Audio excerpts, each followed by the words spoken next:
My favorite times of the year on BookTube are the mid-year point and the end of the year because that's when we all come on here and talk about how we're failing our reading goals. I'm sure there are people out there who are looking at those goals that they made in January and who are checking those boxes. We all know people who are like unflappably living the life they've envisioned. This is probably a case of me mistaking my internet reality for general reality, but at least with the channels I watch, there are a lot of unchecked boxes there. I've had kind of a rough go of it myself in the first half of this year, so this kind of thing has been on my mind, and I want to talk about a few things, really. I want to talk about different kinds of reading goals, smart ones and dumb ones. It's not as bad as it sounds. I want to talk about the way that my own goals still feel endless, even though I've narrowed them down a lot.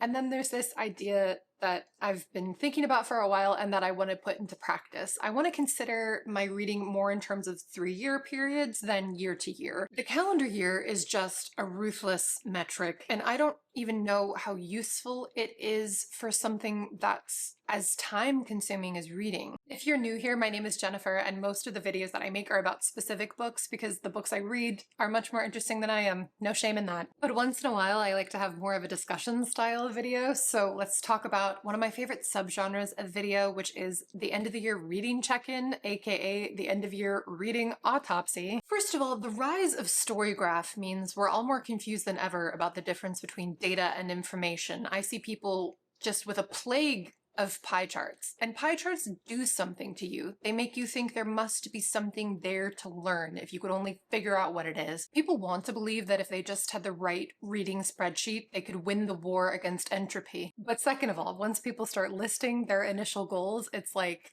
well, I have an idea of why this might not have gone to plan. Let's say you wanted to read 75 books in total, 5 different epic fantasy series, 12 short story collections, 17 of the most exciting new releases. You wanted 40% of your reading to be nonfiction, and you thought you'd participate in 8 different read-alongs, and then 4 other reading challenges from various channels and Substacks. You wanted to read around the world clockwise and also counterclockwise. Alongside those numerically driven bullet points were goals about reading more of X, reading more classic science fiction, more neo-Victorian novels. I'm trying to think, what do people read about? More about Napoleon. Do any of you read about Napoleon?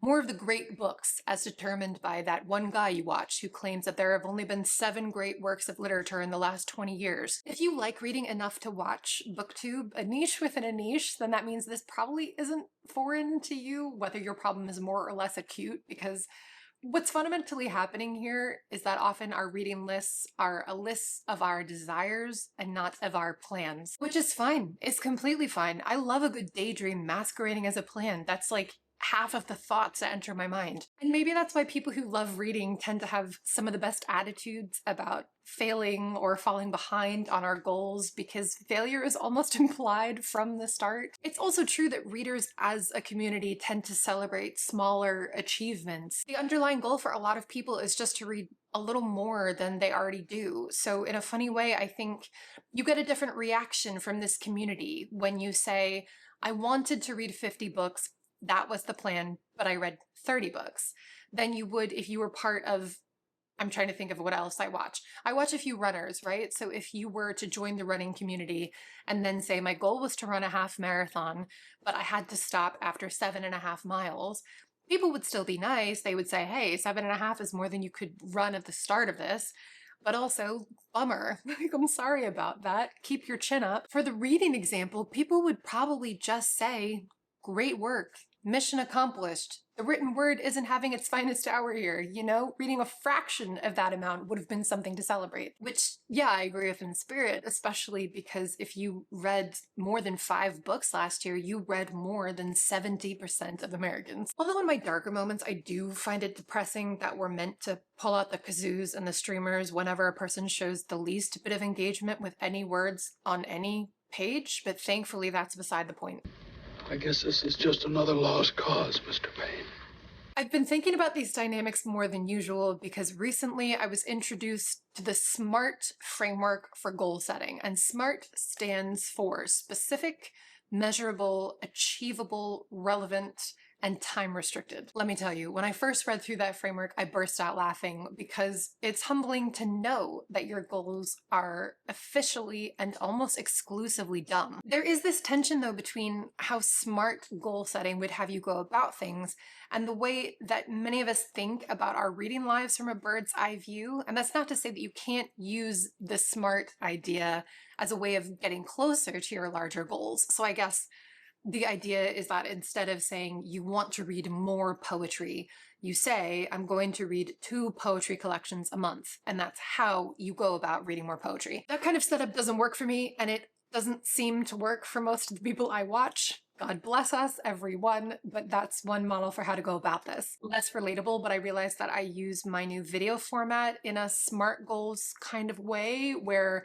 instead of saying, I want to reread Svetlana Alexeyevich's books, which is akin to saying, I'll start my reread on the 12th of never, instead I came up with a video project that helped me do this in a specific, achievable and time-restricted way. Look at me. But I don't know, even with the most measurable and achievable of plans, actual plans, not just goals, reading requires a lot of time. Not to read casually, which I always support, but once you get to the point where there are many books you want to read, yeah, that's going to require a lot more time than most other hobbies or passions. So if you've already made regular reading a part of your life, if you haven't, you're very welcome here too. I think it's actually really cool that you're here. But if you have, it can feel structurally demoralizing to think about the fact that as your reading goals increase, your capacity to achieve them doesn't necessarily. I know for an avid reader, this is all par for the course. Too many books, not enough time. You know that's how it goes, especially if you're like me and you're not a very fast reader. But this is what interests me, because what we end up with in a lot of cases is then these overarching goals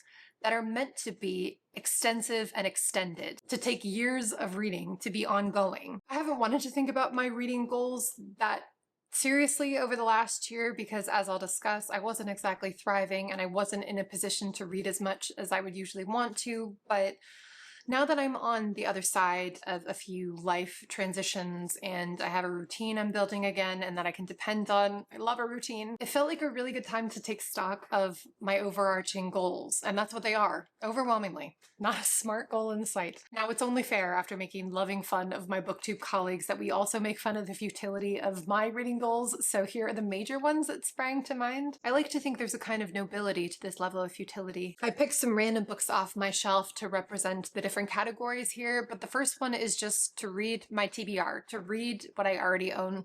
Most of the books you see in frame are books that I've already read, and I want to keep that going. I know that I never regret reading my TBR. I only ever regret neglecting it, and I don't want to sound too moralizing here because I know a lot of people who have shelves filled with unread books, and in a lot of ways it's not that deep. But I don't know, when you think about the structure of our lives more generally, it is an insidiously common way to live, to overlook and to undervalue what you have.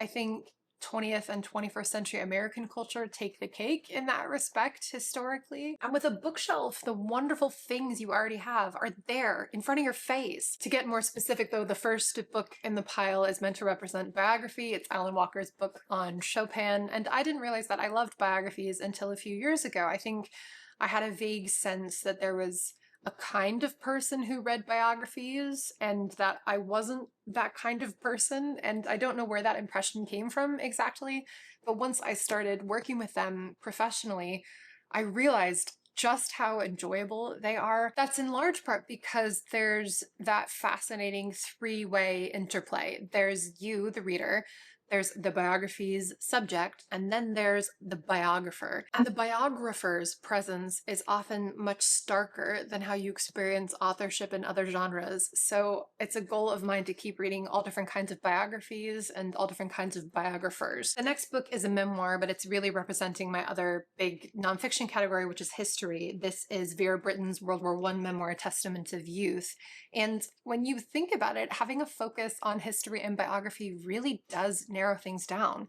that seriously limits how much I can read from other categories, from things like science and philosophy and economics and law and psychology, memoirs. But the history book world itself stretches from here to an elusive horizon. So within history, I have my own topics that I return to and that ground me. Those tend to be things like the Austrian Empire and the Habsburgs, the Polish-Lithuanian Commonwealth, the revolutions of 1848, nationality studies, World War I. But even paring things down to just World War I means that I'm not studying the Peloponnesian War, or the Crusades, or the Black Death, or the Haitian Revolution. That is narrow compared to what you could be reading in the rest of history.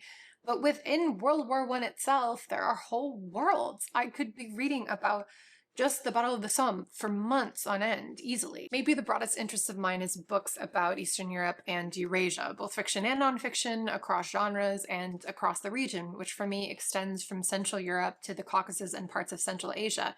This book is one that I've talked about a lot on the channel. It's Border by Kapka Kassabova, and she has a third book that came out last year, but like I said, I'm being very disciplined about my pre-existing TBR. For those of you who are newer to my channel, I finished my master's in Eastern European Studies last year, and it's such a passion of mine to highlight books from and about the region. But again, that in itself is a narrow focus. Like, it's one small part of the world geographically, but in reading terms, it's endless. So I read from Slovakia to Albania to Estonia to Georgia, but I also have my regional specialties, and the main one is the Czech lands and present-day Czechia. So this novel I'm holding is Josef Škvorecký's The Cowards, which I've been meaning to reread. It's important for me to continue my reading of Czech literature that's available in English and to make that knowledge comprehensive. I just love it. And I'm so grateful too for the handful of translators who've done the majority of the work to give these titles another life in English. I mean, there are some Czech to English translators that I'm distinctly not grateful for, but that's for another time. So Czech books are the main priority in this category, but then I also focus on Hungarian, Polish, Lithuanian, and Ukrainian literature. On a similar note, my next two goals are to read in Czech and in Spanish. I've studied a lot of languages over the years, most of them casually. I'm a big advocate for taking an introductory language course, but there are two I've studied to an advanced level, and those skills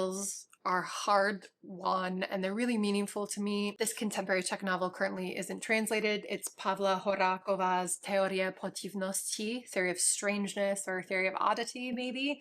And then the Spanish book I chose is my favorite short story collection ever. It's Julio Cortázar's Final del Juego. These two goals alone are more time-consuming than any of the others because, estimating generously here, it takes me 3 times as long to read in Spanish and maybe 5 times as long to read in Czech as it would take me to read even a very dense text in English. And that's no small thing when you have as many goals as I have to divert this amount of time into those channels. But I do remind myself that these 2 goals are some of the most meaningful to me. Only a few left here. Is your sense of futility growing? Because mine is. I'm holding up Elizabeth Gaskell's Wives and Daughters to represent classics. Like many people, I love 19th century writing especially. And how can I not? That period marks the emergence of so many of the Eastern European canons I love. If you told me I could only read from the 19th century for the next 3 years, I'd be very happy with my lot in life. But I also want to read more classic nonfiction and across more time periods to not be so predictably limited. This next book is Marilynne Robinson's Housekeeping, and it's meant to be a reminder to keep reading some of the contemporary English language authors I love and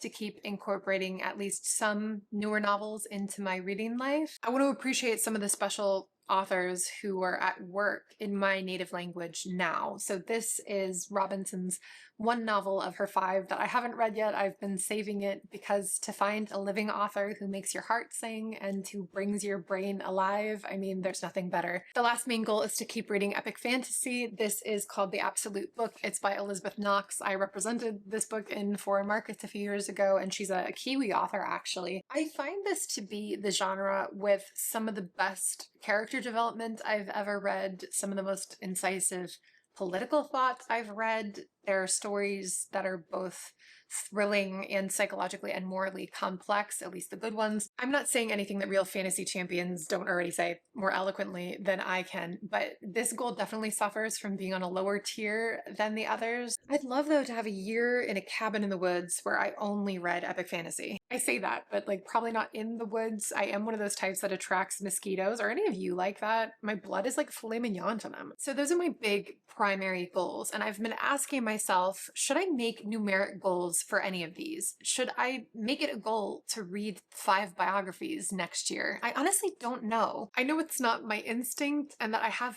tried to do certain things in the past that would mean I read my goals more measurably. Like I tried to read a play every month for a year and I did it. But what happened was that I would get to the 27th of every month and then be like, damn it, now I have to find a play to read. My strategy over the last 5 years or so has been to combine the first goal with all the others. So I'm extremely mindful about the books that I buy or request from publishers. I barely request anything from publishers. I'm mindful about what I borrow from my friends, what I request from the library.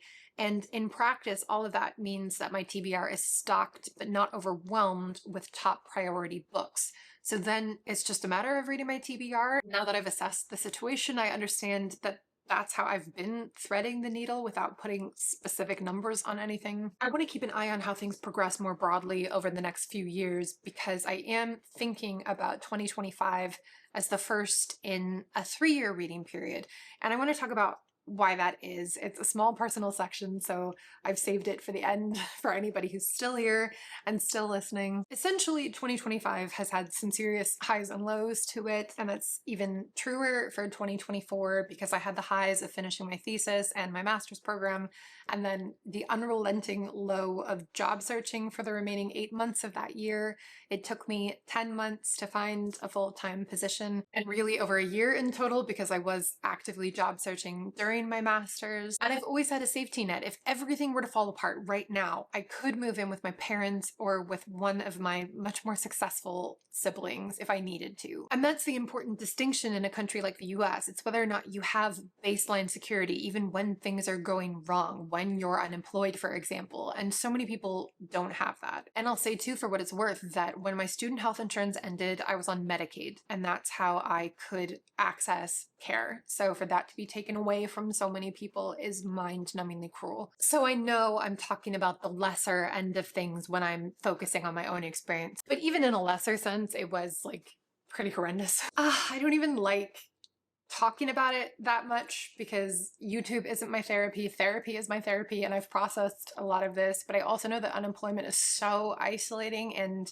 even just sharing a little bit, I think, can help. So I'll say that I was strategic and proactive, but it was and is a really tough job market, and that's especially true if you're pivoting and you're a non-traditional candidate like I was. So even with all my networking, I just wasn't getting interviews, and it was strange to feel myself falling into this oozing pit of depression when the whole time I wasn't actually questioning my own self-esteem. That's how I might have interpreted these kinds of feelings in similar circumstances when I was younger. But at this point, I'm too old and too good at what I do to be self-deprecating, at least about my working self. I know it's not fashionable culturally to say nice things about yourself, but this is something I really tried to convey to my friends and family when they wanted to cheer me up.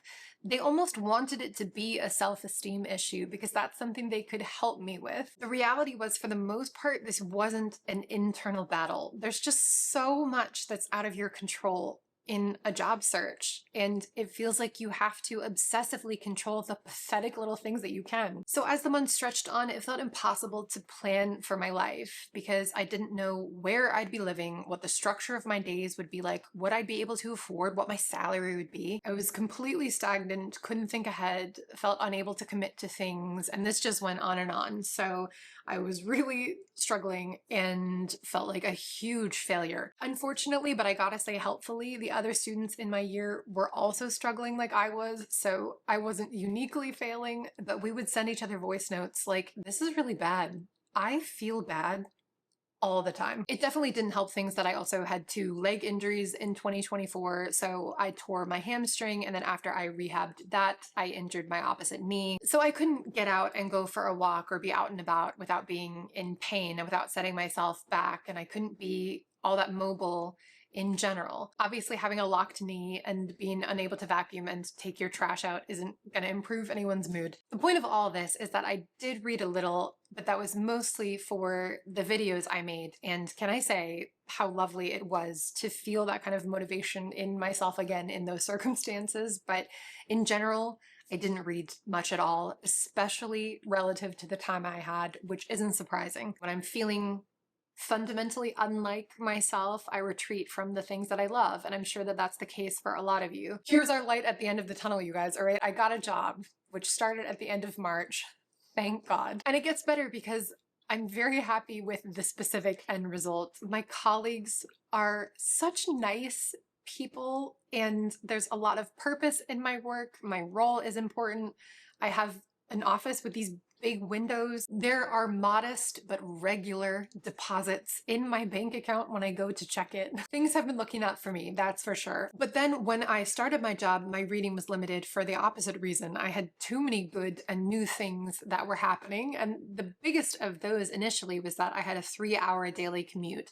And I thought I'd be living my best life reading on the train in the mornings, but the volume of what I was learning at work meant that I needed those commutes as a release valve for the brain. I wouldn't even listen to podcasts. I would stare blankly out the window. So after 3 months of that, I moved to be closer to work, which was definitely the right call. But I'd been in New York for 8 years, and moving is a whole rigmarole. We all know we've all moved, but you do memory hole it. You almost have to. You have to forget how all-encompassing it is and just how long it takes to rebuild what you would call your life on the other side of it. Basically, July of 2025 was the first month in a long time that I felt represented my average relationship with reading, and when it felt like we were all systems go on the reading front. And I know that nothing I've described is unusual. Every part of it, you know, unemployment, injury, isolation, a new job, a long commute, moving, it's all so common. But even though life is constantly changing around you, most changes aren't to that extent of having multiple larger life transitions.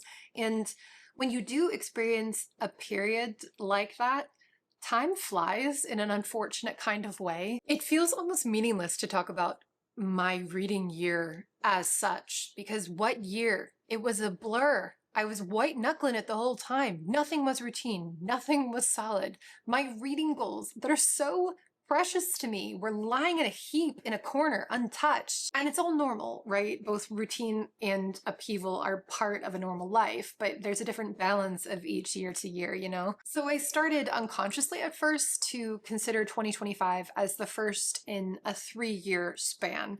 And when I did that, there was this shift. It was like all at once, the first part of 2025 didn't feel like lost time. It didn't feel like an aberration. When I picture my 2025 reading as part of even something a little bigger and a little more forgiving than a 12-month span, it does make me feel more accepting of the highs and lows of a life and of a reading life. Circling back to what I was saying about goals, 3 years feels like a much more pertinent time frame for assessing the progress of those overarching goals I was blathering on about. And that would be true even if any one year were great. You can accomplish SMART goals in a calendar year, but the big ones, the ones that are gloriously stupid, the ones where you want to read more of something, 3 years is a better fit, I think. I'll continue to do mid-year and end-of-year check-ins probably because that's part of being in this community, and it's one of the joys of my life to be part of a community of readers.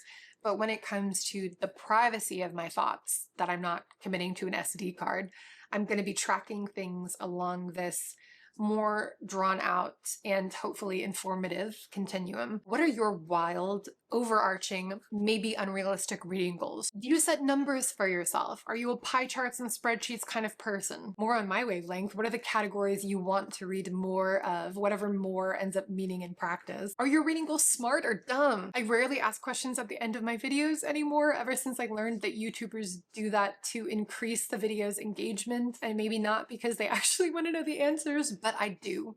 I want to know. Thank you for watching, and I'll see you soon for another video.